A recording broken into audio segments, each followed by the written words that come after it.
दोस्तों आज हम बात करेंगे इंडियन मार्केट में किस तरीके से आप ऑप्शंस में काम कर सकते हो, वो भी किस चीज़ के, करेंसी मार्केट के। अब ये करेंसी में ऑप्शंस नाम की चीज़ भी होती है, चीज़ें आपने कभी सुनी होंगी तो अच्छी बात है, और नहीं पता तो आज वो चीज़ें सारी क्लियर हो जाएंगी। देखो नॉर्मली आपको पता है स्टॉक मार्केट की जब हम बात करते हैं तो स्टॉक मार्केट में देखा गया कि सबसे पहले नॉर्मल इंसान को लगता है कि हमने कोई चीज़ यहाँ पर बाय की है, वो ऊपर जाएगा तो मुझे प्रॉफिट होगा और यहाँ पे हम उसको बेच देंगे। आम इंसान को केवल इतनी बातें पता होती है क्योंकि वो कभी शेयर मार्केट को प्रॉपर एक कह सकते हो कैरियर के रूप में नहीं देखता है। अब हम बात करें, ये तो हुई एक नॉर्मल पर्सन की बातें। अब अगर वो इंसान जो थोड़ा अपग्रेड कर चुका है तो वो चीज़ ये भी जानता है कि नॉर्मल इक्विटी मार्केट जिसमें हम केवल बाय करके चल सकते हैं और प्रॉफिट होने पर एग्जिट करते हैं, तो वो तो हुई एक लिमिट। अब दूसरी लिमिट है कि कोई चीज़ महंगी थी, किसी ने उसको सेल कर दिया और सेल करके वो नीचे गिरना चालू हो जाती है और नीचे जाके वो उसको बाय कर लेता है, तो उसको जो प्रॉफिट काउंट हुआ उसको हम शॉर्ट सेलिंग कहते हैं। सिंपल सी बात है। अब इस चीज को देखते हुए फ्यूचर्स को लाया गया। अब तीसरी कंडीशन जो इंप्लीमेंट हुई, अगर मार्केट में चीजें साइडवेज रहती हैं, मान लो मार्केट ऊपर नहीं जाती नीचे नहीं जाती, तो उस कंडीशन में कैसे पैसा बनेगा? ना तो ऊपर जाने वाले को पैसा बनेगा ना नीचे जाने वाले को। तो बड़े प्लेयर्स जो एक्चुअल में मार्केट को चलाते हैं, जिनके दिमाग से असली मार्केट ग्रो करती है, सो उनके माइंड में एक आइडिया आया जिनको कि ऑप्शंस बोल सकते हो। अब ऑप्शंस के अंदर होता क्या है, यहाँ पे दो चीजें हम लोगों ने हमेशा सुनी होगी। आपने बहुत सारे लोगों को सुना होगा कि हमने कॉल प्रोवाइड करने वाले बंदे से कांटेक्ट किया और वो हमें 100 रुपए की प्रीमियम की चीज़ बाय करवाता था, वो 1000 की हो जाती थी। एंड ये वो ऐसे करके प्रॉफिट लॉस स्टेटमेंट देखते होंगे आप, बहुत सारे लोग ऐसे करते हैं। बट एक्चुअल में ये लोगों से छोड़ दिया जाए तो एक्चुअल प्रोफेशनल लोग जो होंगे वो कैसे काम करेंगे, ध्यान से समझो। यहाँ पे दो चीजें काउंट होती है। First will be options buying. Option buying के अंदर मैं कई बार आपको पहले भी बता चुका हूं कि ऑप्शन बाइंग में जीतने के चांसेस केवल और केवल 33% रह जाते हैं।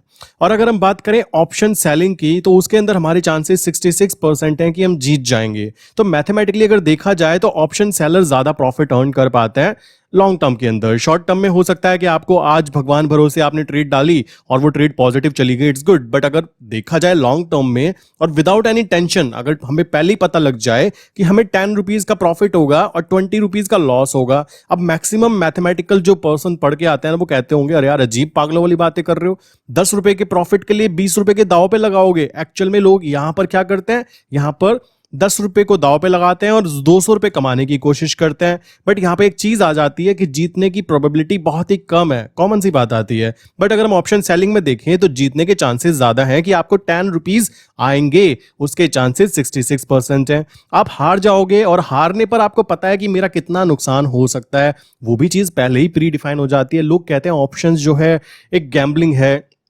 ऑप्शन में काम करना एक गैम्बलिंग है। बेसिकली बताना चाहूंगा, जिन लोगों को काम करना नहीं आता उनके लिए हर वो चीज गैम्बलिंग होती है। अगर मुझसे कोई पूछे गैम्बलिंग की डेफिनेशन क्या होती है, मैं ये बोलूंगा कि हर वो चीज जो आपको करनी नहीं आती। अगर मैं आपके हाथ में अभी प्लेन थमा दूं और पीछे 200 लोगों को बिठा दूं तो आपको चलाना नहीं आता, तो आपके लिए वो गैम्बलिंग हुई कि भाई चलो जय माता की कर लेते हैं, उड़ा तो ठीक, नहीं तो सब चले जाएंगे। दूसरी तरफ अगर मैं एक पायलट को बिठाता हूं और उसके पीछे 200 लोग बिठाता हूं, तो उसके लिए वो प्रोफेशनल वर्क है, सो डेफिनेटली वो उसको उड़ाएगा। तो वो वहां पर बात आती है प्रोबेबिलिटी की, कैसे हम काम करते हैं। तो अगर हम ऑप्शन बाइंग की बात करें तो करेंसी मार्केट में क्या ऑप्शन बाइंग की जा सकती है? तो आंसर बहुत ही इजी है, यस। लॉजिक बहुत ही सिंपल है कि आप क्या करोगे, आपको जो पेमेंट करनी है, आपको पता होगा कि ऑप्शंस की, लाइक मैं बोलने लगी हूं, तो उसका प्रीमियम होता है। प्रीमियम की बात करें तो प्रीमियम की वैल्यू कैसे डिफाइन होती है, यहां पे intrinsic value plus time value यहां पे हमें देखनी होती है कि हम किस चीज को बाय कर रहे हैं, किस चीज को शॉर्ट कर रहे हैं। सेम चीज इंप्लीमेंट होती है ऑप्शन सेलिंग में। ऑप्शन सेलिंग में क्या होगा, आपको जो प्रीमियम आप चुका रहे हो, आप जो पेमेंट दे रहे हो, मान लो मैंने बोला कि भाई मैं चाहता हूं कि एक कॉल को बाय करके चलना चाहता हूं, उसकी प्रीमियम कैसे डिसाइड होगी? लाइक उस प्रीमियम की जो वैल्यू चल रही है प्लस उसका नंबर ऑफ लॉट, कितने लॉट का वो काउंट होता है, उसको हम मल्टीप्लाई करेंगे। जो हमारी प्रीमियम निकल के आएगी, जो हमने पेमेंट चुकाई कि भाई मैं इतने पैसे दे रहा हूं, मान लो मैंने 1000 रुपीज दिए एक प्रीमियम के, हो सकता है 2000 5000 तक इसका प्राइस चला जाए, तो उस कंडीशन में जय माता की चलेगा और ऑप्शन बाइंग में प्रॉफिट बनेगा। सेम इंप्लीमेंट होगा अपोजिट। यहां पर ऑप्शन सेलिंग की जब बात की जाएगी तो आपको ये प्रीमियम मिलेगी मैक्सिमम। जो ऑप्शन सेलर होता है वो केवल प्रीमियम खाने की कोशिश करता है, क्योंकि वहां पे टाइम डिके उसको खाना है। महीने भर अगर वो बैठा रहेगा तब जाके उसको प्रॉफिट निकल कर आएगा। ऑप्शन बायर में ऐसा होता है, हो सकता है आपने आज बाय किया और 2 दिन के अंदर वो डबल से भी ज्यादा हो जाए, बट ऑप्शन सेलर में ऐसा नहीं होता। ऑप्शन सेलिंग में आपने जो प्रीमियम को शॉर्ट किया है ना, जितनी प्रीमियम आपको मिलनी है, केवल और केवल वही आपका फाइनल प्रॉफिट काउंट होने वाला है। रीजन बहुत ही सिंपल सा है, ऑप्शन सेलर वो लोग करते हैं जिनके पास में फंड ज्यादा होता है। रीजन, उनको चाहिए कि हमारा पैसा आना चाहिए, जाना नहीं चाहिए। रूल ये है कि कुछ आए कम आए कोई दिक्कत की बात नहीं है, बट ज्यादातर टाइम अगर हमने 10 बार ट्रेड की है तो 7 टाइम हमें प्रॉफिट काउंट होना चाहिए। यहां पर उल्टा सीन है, यहां पर ऐसा है कि अगर आपको प्रॉफिट आ गया तो जय माता की, नहीं आया चलो कोई दिक्कत नहीं यार, प्रीमियम ही तो गई है, ये लॉजिक लगा देते हैं ऑप्शन बायर। अब हम करेंसी में जब बात करते हैं तो करेंसी में कैसे पता लगेगा किन किन चीजों पे काम किया जा सकता है, ये कैसे पता लगाते हैं। पहली चीज मैं बता देना चाहता हूं, जब हम ऑप्शन बाइंग की बात करते हैं तो ऑप्शन बाइंग का मतलब होता है कि जितनी की भी प्रीमियम होती है उसको हमें पे करना पड़ता है। क्लियर, सिंपल सी बात है। अब अपोजिट बात करें ऑप्शन सेलर की, तो यहां पे जो प्रीमियम होती है वो हमें प्रॉफिट गेन कराती है, बट हमें ऑप्शन सेलिंग में बहुत ज्यादा हाई फंड की जरूरत पड़ती है। ठीक है, अब ये फंड इतना ज्यादा होता है, अगर हम निफ्टी बैंक निफ्टी की बात करें तो वहां पे हेज पोजीशन बनाओगे तब भी आपको 20 से 30,000 रुपीज आपके ब्लॉक हो जाते हैं फॉर 1 मंथ, अगर हम मंथली बेसिस पे काम कर रहे हैं तो। अब मैं बोलूं अगर करेंसी मार्केट की, तो दोस्तों करेंसी मार्केट के अंदर ये चीजें इतनी कॉम्प्लिकेटेड नहीं है। करेंसी मार्केट में अगर आप ऑप्शन बाइंग कर रहे हो तो आपको सिंपल सी बात है, जो प्रीमियम निकल के आती है वही पे करनी है, इसमें तो कोई लॉजिक दूसरा नहीं है। बट अगर ऑप्शन सेलिंग की बात करूं तो आप इजीली ऑप्शन सेलर बन सकते हो, वो भी केवल और केवल अप्रोक्स 2,000 रुपीज पर लॉट पे कर कर। ठीक है, पर लॉट आपको 2,000 रुपीज लगने वाले हैं। आप ऑप्शन सेलिंग करोगे तो कोई बड़ी बात नहीं है, आप महीने भर में आप बहुत इजीली लॉन्ग टर्म के अंदर गेम खेल सकते हो। कैसे, इसके लिए हम चलते हैं अपने बेसिकली एनएसई वेबसाइट के ऊपर। यहां पर आप देखोगे तो मैंने यहाँ पे पुराने वाली लगा लेता हूं, मुझे ज्यादा पसंद है, तो इस पर क्लिक करते हैं।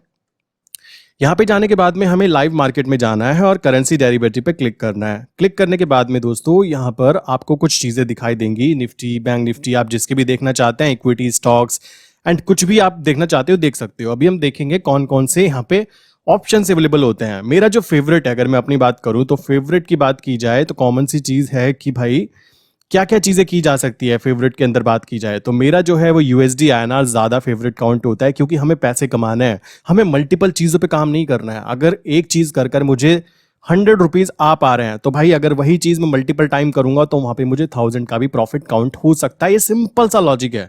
मल्टीपल चीजें करने की कोई खास जरूरत मुझे या फिर आपको यहाँ पे नहीं होनी चाहिए, क्योंकि अगर एक जगह से 100 रुपीज आ रहे हैं कंटिन्यूसली तो वहां से 1000 भी आएंगे, आपको वहां पे अपनी क्वांटिटी को चेंज करना बनता है। अब बात करें तो कौन कौन से ऑप्शन यहाँ पे अवेलेबल होते हैं जरा देख लेते हैं। जैसे कि मैंने यहाँ पे चूज किया तो यहाँ पे दिखा तो बहुत सारे रहा है, बट एक्चुअल में जो ऑप्शन अवेलेबल होते हैं वो यूएसडी आईएनआर में ज्यादा अच्छी वॉल्यूम होती है। अब यहाँ पे हम सर्च करते हैं कि भाई कौन से प्राइस के अंदर हम काम करना चाहेंगे, उसको जरा देख लेते हैं। सो कुछ इस तरीके से यहाँ पे प्रीमियम आपको निकल कर आएगी। ठीक है, और ये चीज अगर हम ऑप्शन की बात करें, ऑप्शंस में काम तब करना चाहिए, जैसे अभी की बात की जाए तो 10 सितंबर आ चुका है। अगर मुझे सितंबर मंथ के ऑप्शंस को शॉर्ट करना था, सेलिंग करनी थी, देन डेफिनेटली मुझे करना चाहिए था अप्रोक्स अगस्त मंथ के आखिरी वीक के अंदर। वहां पर जो ऑप्शन की प्रीमियम होती है, प्रीमियम में दो चीजें होती हैं, मैंने आपको बताया, इंट्रिंसिक वैल्यू, टाइम वैल्यू। वहां पर आपकी टाइम वैल्यू सबसे हाईएस्ट होती है और टाइम वैल्यू ही खाते हैं ऑप्शन सेलर। मतलब ये है कि आप सोते भी रहोगे तब भी पैसा आना चाहिए। ऑप्शन सेलिंग में आपने कई बार सुना होगा कि भाई निफ्टी बैंक निफ्टी में ऑप्शन सेलर काम कर रहे हैं, करोड़ों रुपए लगा देते हैं, जब जाके उनको लाखों रुपए का प्रॉफिट होता है। बट दोस्तों प्रॉफिट होने की प्रोबेबिलिटी जो होती है ना, वो मैटर करती है कि कितना ज्यादा इंपॉर्टेंट काम हम लोग कर रहे हैं। मैटर ये नहीं करता कि आपने कितने नंबर ऑफ क्वांटिटीज के अंदर काम किया है। अब यहाँ पे आप नोटिस करोगे, सो आप यहाँ पे देखोगे कि 80.50 की बात की जाए, सो इसका कुछ प्राइस है 0.0875। मतलब अगर आप 10 लॉट को शॉर्ट करते हो तो 875 रुपीज बनते हैं और 100 को करते हो तो 8,750 रुपीज बनते हैं।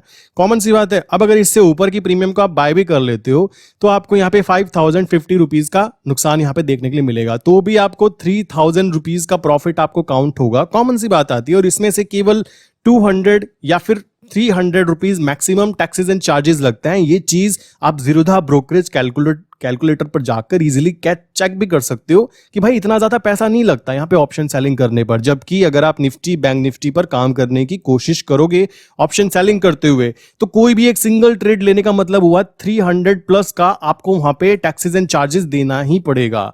मैं आपको एक इंसान से भी बात कराना चाहता, पर वो बेसिकली बात नहीं कर पाए। उनका कहना है कि भाई मैंने 10,000 का प्रॉफिट कमाया स्वास्थ्य एल्गो के अंदर, 10,000 में से 10,000 ही काट दिए, कहते हैं टैक्सेस एंड चार्जेस। अब बेसिकली ये क्या चीज़ें हो रही हैं, क्योंकि वो इंसान ऐसे होते हैं कि उनको नहीं पता कि हमने क्या गलती की है, वो क्या उन पे वहाँ पे प्रॉब्लम्स आती है, वो प्रॉब्लम कभी देखना भी नहीं चाहते।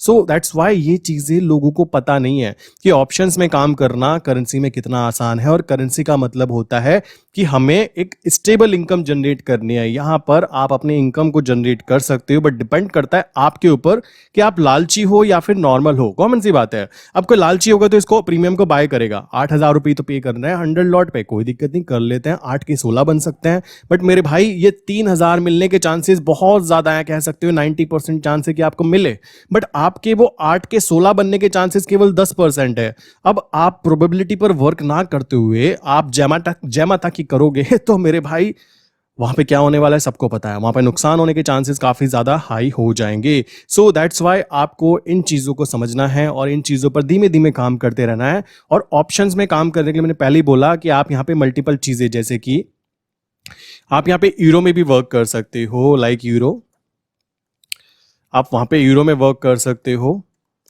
यूरो आईएनआर बोलते हैं। आप यहाँ पे जीबीपी में भी वर्क कर सकते हो, जीबीपी आईएनआर बोलते हैं। आप यहाँ पे यूएसडी आईएनआर में वर्क कर सकते हो। बाकी जो पेयर्स होते हैं उनके अंदर ऑप्शंस के अंदर इतना ज्यादा वॉल्यूम नहीं होता कि आप वहाँ पे बायर और सेलर देख पाए। क्लियर? मैक्सिमम ट्राई करो कि एक चीज पे फोकस करो, क्योंकि आपको पैसे कमाने हैं। आपको मल्टीपल चीजें लिखकर ये नहीं कहना है फेसबुक पे कि मैं भाई यहाँ से यहाँ ट्रेड करता हूँ, मैं तो बैंक निफ्टी ट्रेडर हूँ, तो कॉमन सी बात आती है। प्रॉफिट अर्न करना है, एक चीज को फाइंड आउट करो, वो आपको दिख जाए कि यहां से पैसा आ रहा है। अगर वहां से 1 रुपया आ सकता है तो वहां से 100 भी आ सकते हैं और 100 से 1000 भी आ सकते हैं। ये बात को समझो। लोग इस बात को नहीं समझते हैं। लोगों को लगता है कि पैसा कमाना बहुत ज्यादा मुश्किल है। एक्चुअल में मुश्किल तब हो जाता है जब आप मल्टीपल जगह पर ट्राई करते हो। आप में से बहुत सारे लोग, मैं कहता हूं अभी जो मेरी वीडियो देख रहे हैं उनमें से अप्रोक्स 80% लोग ऐसे होंगे जिन्होंने 6 महीने बैंक निफ्टी में काम किया, 2 महीने करेंसी में काम किया, 2 महीने कह सकते हो क्रूड में काम किया, 2 महीने कह सकते हो उन्होंने नेचुरल गैस में काम किया। अब देखो ये सारी की सारी आपस में इंडस्ट्री हैं डिफरेंट डिफरेंट, तो कॉमन सी बात है आप सब में काम नहीं कर सकते। आप एक साथ डॉक्टर और इंजीनियर नहीं बन सकते। तो इस बात को समझो, एक चीज को पकड़ो और उसके ऊपर प्रैक्टिस करो, उसकी सारी चीजें समझ जाओ कि क्या क्या चीजें इसमें इंप्लीमेंट की जा सकती है। क्लियर? और आपको जो पैसा कमाने की प्रॉब्लम काउंट होती है वो इजीली सॉल्व की जा सकती है। मैं कोई यहाँ पे रॉकेट साइंस नहीं बताता हूँ, या मैं खुद ऐसा कोई कॉम्प्लिकेटेड चीजें नहीं करता हूँ। सिंपल चीज पे फॉलो करो, उसकी सारी स्ट्रैटेजीज को समझो, क्या क्या चीजें हो सकती हैं, कौन सी न्यूज आती हैं, कॉन्फिडेंस कैसे जनरेट किया जाता है, एक चीज पे टिके रहो। मैंने लास्ट 8 मंथ पहले बैंक निफ्टी के अंदर एक ट्रेड डाली थी, ठीक है, और वो भी न्यूज थी कि भाई पता था तो सामने से गांधी जी कह रहे हैं मैं आना चाहता हूं और मैं बोलूं ना ना ना मैं तो केवल करेंसी में काम करूंगा। सो वो वाली गलती तो मुझे करनी नहीं होती, ठीक है। मुझे कल अपॉर्चुनिटी दिखे कि हाँ भाई करना है तो मैं कर सकता हूं, बट मुद्दा वो है 8 मंथ पहले मैंने ट्रेड डाली थी बैंक निफ्टी में। सो ये 8 मंथ से मैं क्या कर रहा हूं, बेसिकली केवल और केवल करेंसी, और इससे पहले भी करेंसी। तो ये सारी चीजें आप भी कर सकते हो, और ये जो चीजें की जा रही हैं ये बहुत ही ईजी ही होती हैं, इनमें कोई कॉम्प्लिकेटेड चीजें काउंट नहीं होती। मुद्दा यह है कि यहाँ पे अच्छा खासा लीवरेज मिलता है, टाइम वैल्यू मिल जाती है, ऑप्शंस भी मिल जाते हैं, बट लोगों के माइंड में एक चीज है जिसको डोपामाइन बोलते हैं, जिसमें एक केमिकल रिलीज होता है कि हमें डेली कुछ ना कुछ करना है। ऑप्शन सेलर ज्यादातर वो लोग होते हैं जिनकी एज 40+ हो जाती है। मैंने ये चीज नोटिस की है, बिकॉज उनके पास एक चीज होती है पेशेंस, एक्सपीरियंस। उनको पता है कि धीमे धीमे रात को मैं सो रहा हूं ना तो मेरी जेब में 500 रुपए आएंगे, क्योंकि उन्होंने शॉर्ट किया हुआ है, आएंगे धीमे धीमे आएंगे। तो ये चीज बहुत ज्यादा मैटर करती है कि हमें इस चीज पे फोकस करना चाहिए। लोग ये चीज फोकस नहीं करते, क्योंकि मैंने बोला ना मैक्सिमम लोगों का यही है, 2 दिन इधर 2 दिन इधर 2 दिन इधर। ये सारी चीजें नहीं करनी है, एक जगह पे टिके रहो और प्रैक्टिस करते रहो। आई विश कि आज का टॉपिक क्लियर हुआ होगा। ऑप्शंस के बारे में थोड़ा बहुत ये पता लग गया होगा कि करेंसी में ऑप्शंस भी होते हैं, ऐसा नहीं है कि वहां पे केवल फ्यूचर्स में ही काम किया जाता है। क्लियर? चलिए मिलते हैं नेक्स्ट इंपॉर्टेंट वीडियो के अंदर, और किसी का भी कोई क्वेश्चन है तो नीचे कमेंट करके ज़रूर बताना कि क्या होता है एंड कैसे कोई क्वेश्चन आता है माइंड में। तो चलिए मिलते हैं नेक्स्ट वीडियो के अंदर।